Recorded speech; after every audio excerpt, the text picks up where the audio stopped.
So is there some kind of mismatch today where there are lots of unemployed people and lots of available jobs, but they're not matching up? Well, I think there are a couple of problems. One of them is actually there are a number of people who are employed who are insufficiently employed, and so we can talk about that. The other is that yes, there are groups of people. Sometimes people call these groups of people who come out of underserved populations who aren't getting jobs that are a good fit for them. Now, is this something that has to be organized at the government level, or should we just let the marketplace? Some people advocate a planned economy. Well, the government will decide who works where and make sure all the slots are filled. That doesn't always work out that well. You're being facetious, I take it.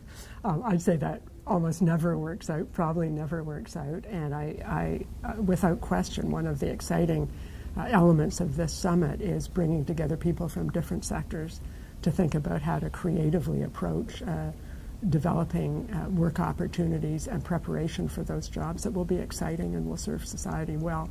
That takes industry, it takes educational institutions, it takes government, it takes community groups. Do you think we need whole new paradigms of education? Because the way we educate people hasn't really changed much in hundreds of years. Yeah, I think we need some new experiments, and I guess I'm very much a pragmatist, and I would say if you want to have whole-scale culture change, start by having some successful experiments that are exciting and engage people from the sectors that will make a difference.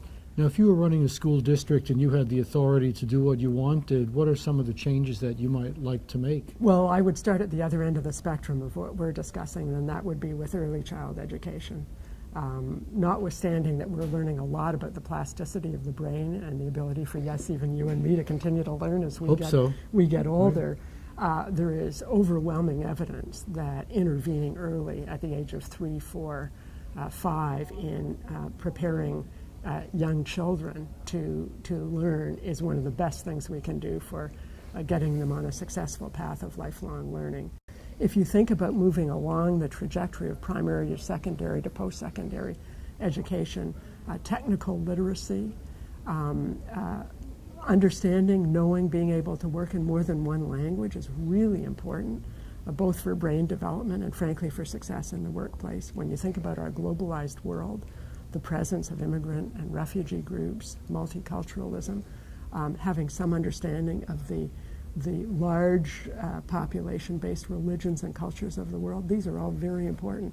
Do you think it's important for people to learn to be autonomous? In other words, take a position that is unpopular, that other people don't like, and still stick with it because you think it's right, as opposed to, in the name of unity, just joining with the lowest common denominator? I think the ability to defend a case is a really important skill set. And it's something, hopefully, that we get in not just in our families, but in educational settings as well. However, the ability also to learn and take in new information, to change your position on the basis of interacting with others, not because you want to get along or just have harmony, but because you're actually learning in real time is also very important.